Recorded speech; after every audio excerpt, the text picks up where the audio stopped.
Hey guys, welcome back to another video. Guys, the Matrix is violence. You are forced to work in the Matrix.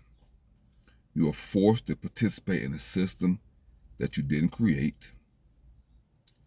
You didn't design. Your parents were forced to operate in this system. Your grandparents were forced. Your great-grandparents were forced. Of all races, guys. We're all forced to participate in the system that is violent.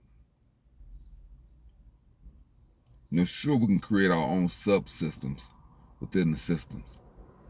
But at the end of the day, the Matrix has the ultimate power and can destroy you, can kill you, can hurt you, can harm you.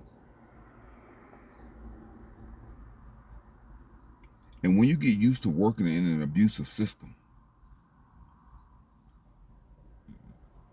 without elevating your consciousness, when you get used to working in an abusive system, you will become an abuser. That's just how it is, guys. You will become a user, an abuser. You become a cheater, all that stuff. Not everybody, but most people will submit to some level of developing an abusive personality, an abuser's personality. Even if you're not abusing members of society, you are abusing something. Probably your pet, probably your dog, probably your children. You're abusing something. You're definitely abusing yourself if you're an abuser. But that's how this society is. And all this stuff adds up. I'm going to call it microviolence. Microviolence is when you go through society and you live in your life and you're experiencing all these incidents of aggression that make you stressful, that make you angry, that pisses you off. It could be a minor event over here, a minor interaction with a cashier, a minor interaction with an official, a minor interaction with a teacher, a minor interaction with a coworker, a minor interaction with a colleague or a parent. It's all these minor interactions on top of dealing with your responsibilities, paying your rent, that interaction with the landlord, the guy that cut your grass, he's late or he lied about something, the interaction with the utility company.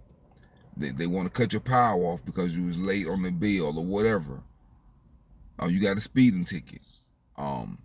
They accuse you of running a red light. You got the stop sign right here. You got the person that just ran the stop sign in front of you. Somebody just cut you off. Or somebody just flipped your bird. Somebody blew their horn at you because you was turning too slow. You went to the grocery store and the item that you wanted, they're out of stock. You went to another store, it's still out of stock. It's just all these situations. You go to a restaurant, they're cheating you on the food is cold.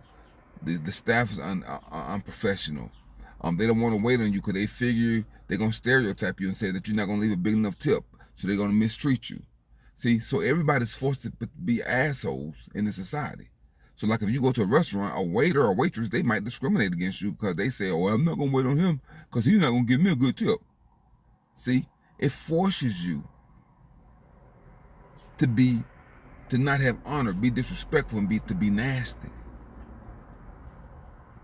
When in fact that person could leave you the biggest tip, but you don't know.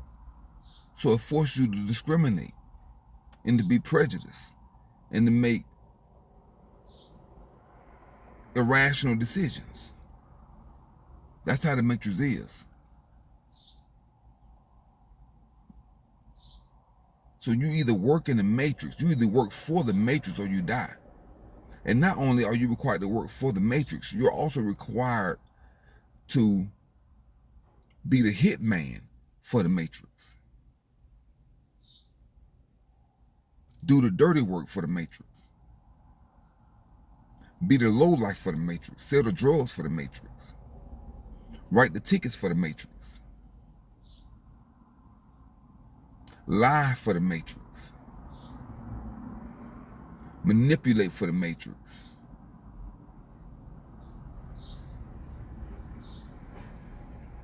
You're forced to do these things. You don't have to do them, but you just bought a house. So you either do this or you lose your house. People cheat on SATs. People cheat taking tests. People use their race or their culture, their color to get ahead. And then you don't realize the benefits that you have when you're a certain color. You do realize it, but you're in denial.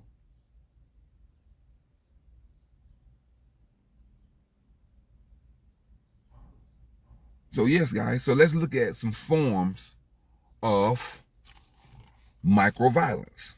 And this microviolence, it violates your conscience. And when something violates your conscience, you're doing something that you know is like unethical or borderline illegal. You just bending the rules a little bit because because the Matrix say you have to do this in order to keep your job. So you do it anyway. So yeah. So all right, guys, hold on. Let's look at something. Okay, guys. So here are 10 aggressive behaviors that create stress, anxiety, and fear, yet are legal. Workplace bullying. It's legal, guys.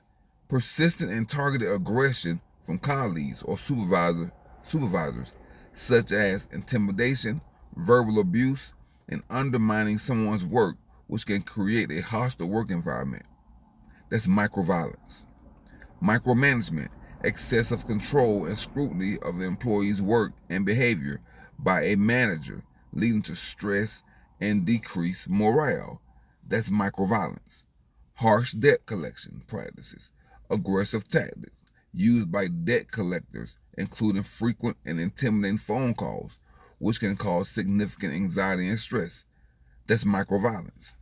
Excessive surveillance, constant monitoring of an employee through cameras, software, and other surveillance tools can create a sense of mistrust and fear. That's microviolence. Housing discrimination, subtle forms of discrimination in renting or selling properties based on race, ethnicity, gender, or family status that causes stress and a sense of insecurity. Guys, that's microviolence. All these are forms of microviolence, guys. When you are marginalized, but you really don't know why your life or your job or things are happening to you, because there's an invisible hand that's causing these what I'm calling anomalies in your life. You're like, why did that just happen? Who, I mean, the person didn't even hire me. I was perfect for the job. Why they didn't hire me? That's microviolence. And they want to beat you down. The Matrix want to beat you down to flower. Okay, guys, let's go to the next one.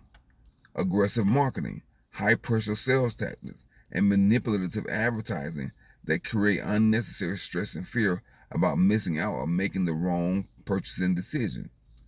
Hostile customer service interactions, rude or dismissive behavior from customer service representatives that can escalate stress, anxiety during problem resolution.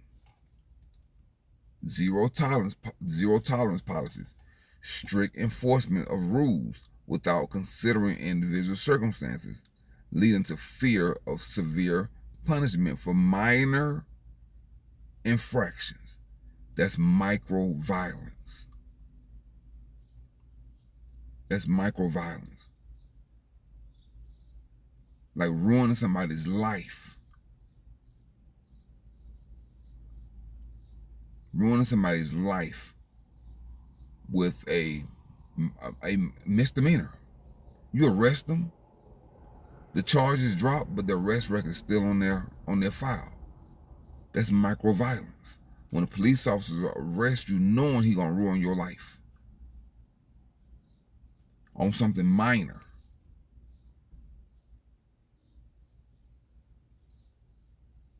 That's microviolence. You get a speeding ticket. That's your first speeding ticket. I don't know how long, whatever. Your insurance go up. That's stress and anxiety. They got the speeding cameras all over the place in Maryland. The speeding cameras. You don't know who calibrated them. You don't know what speed they're programmed to give you a ticket. That's microviolence because it creates stress and anxiety. When you ride past this artificial ticket generator and you don't know nothing about it, it's just sitting there, and then all of a sudden you get a ticket in the mail. I mean, it didn't happen to me. I'm just saying. What if it does happen to you? How do what do you do? The ticket is $50. And that's microviolence, guys. You're living under the threat of losing it all at any moment in this kind of society, in a capitalistic society, when they take every opportunity to try to extract your soul, your money. Okay, guys, let's go to the next one. High stakes standardized testing. The pressure on students to perform well on exams that significantly impact their future opportunities can lead to immense stress and anxiety. Same thing with sports. The pressure we place on children to participate in sports. The pressure is intense. A lot of these people get hooked on drugs because the pressure is so high because their parents put so much pressure on them. Competitive cheerleading is a high pressure sport. Track and field.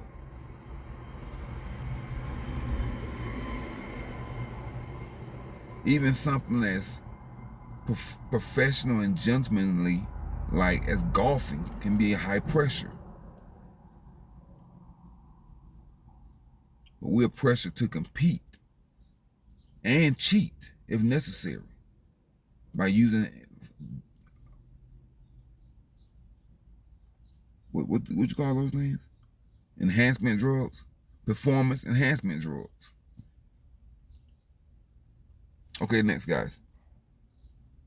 All right, so that's forced arbitration clause. That's not too bad. I guess that could be considered. But anyway, guys, so you see what I'm saying, guys. So then other examples of microviolence is certain types of relationships, social pressure, news, negativity, spam, all that stuff.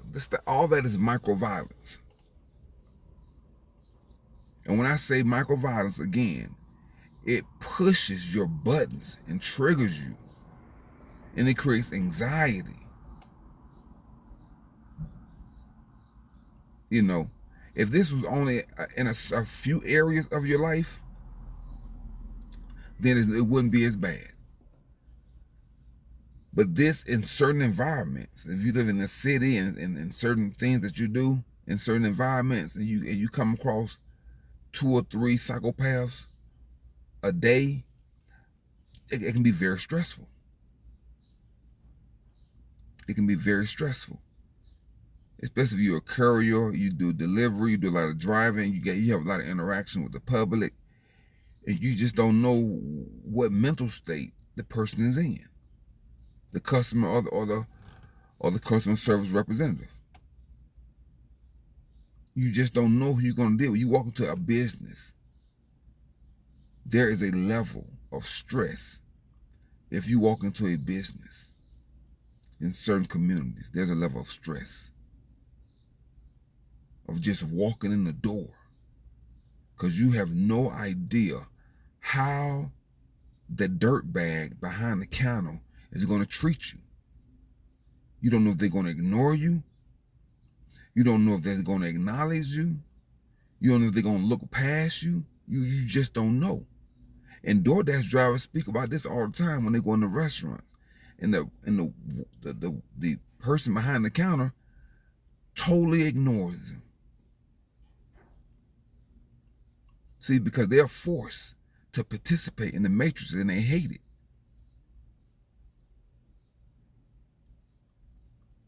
And they hate you.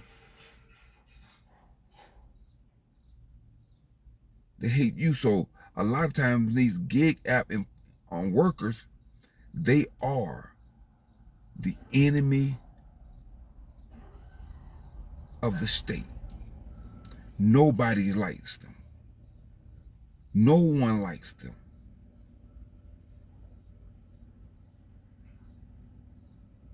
Because some of them are arrogant and nasty. But no one really likes them. The customers don't really like them because they got to give them a tip. The app don't really like them because they have to pay them. The restaurants don't really like them because they have to deal with them. And they mad because they stuck in the restaurant working all day and you out driving around or whatever their reason is. The insurance companies don't like you. The finance companies don't like you. Like nobody likes you. The gig workers. Not just the gig workers. I'm mainly talking about these young DoorDash and the Uber Eats drivers.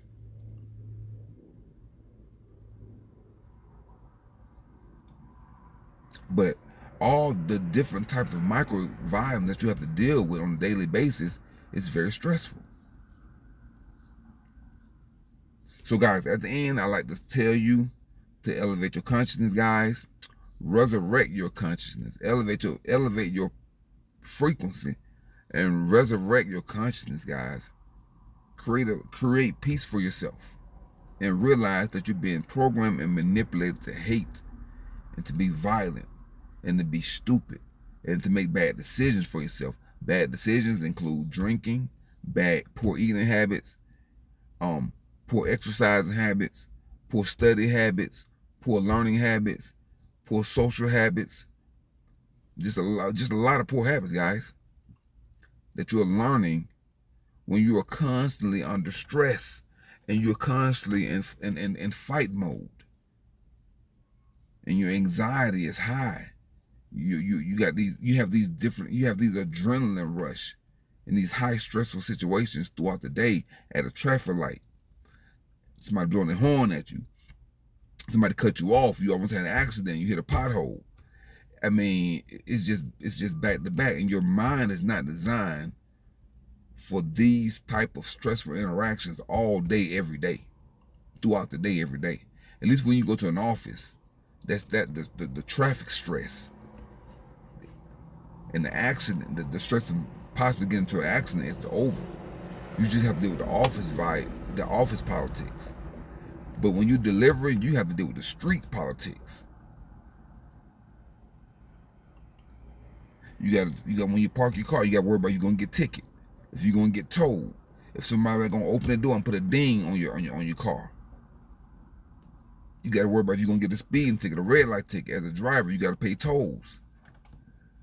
So anybody who think that it's normal, okay to subject yourself to this level of hostility and aggression and surveillance, it's a high stakes gamble, guys.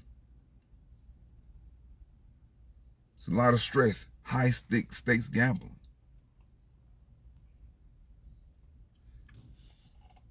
And then the app is micromanaging you, watching your speed, watching your harsh turn, your cornering, and they can't wait to deactivate you. You violated this contract. So guys, you got to realize, guys, that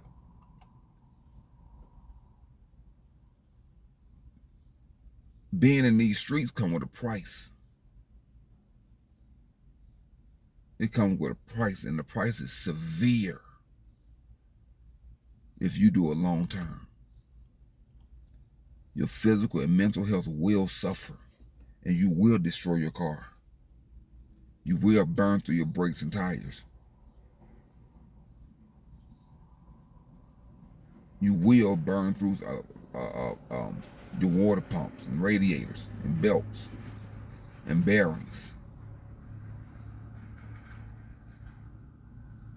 So guys, you have to remember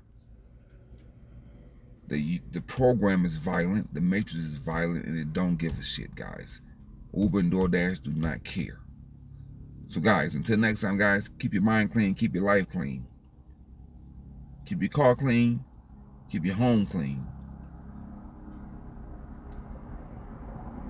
And drink plenty of spring water, guys, to flush out the poisons, the toxins, and the chemicals that's in the food supply that's poisoning you and programming you to behave a certain way, to be submissive and docile.